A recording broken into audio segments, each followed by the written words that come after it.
je dois résumer d'une certaine manière l'enjeu business qu'il y a autour de cette dimension connectée et mainstream, on peut prendre l'exemple de deux sites internet qui sont très semblables et qui ont le même positionnement, très connus.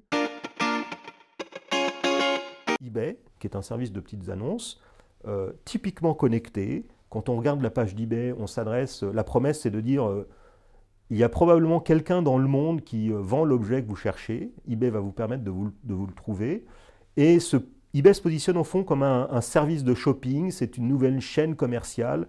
Et on voit bien l'intention des promoteurs de eBay d'en faire, d'essayer de rentrer dans une logique de fréquence et dans une logique de finalement de gain.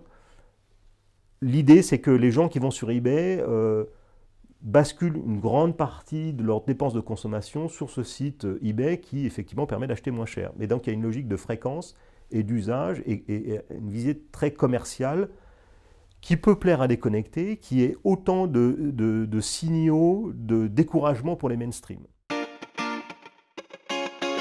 À l'inverse du Bon Coin, qui fait la même chose qu'eBay, des petites annonces.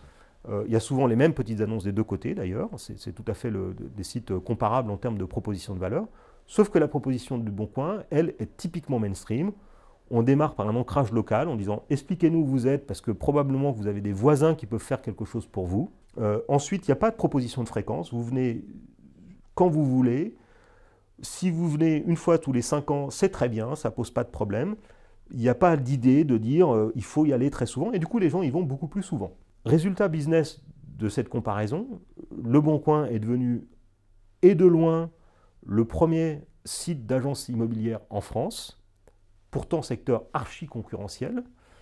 Le Bon Coin est en train de devenir le premier site d'offres d'emploi en France, secteur archi-concurrentiel également. L'essentiel des parts de marché en France sur le digital sont à conquérir sur les mainstream.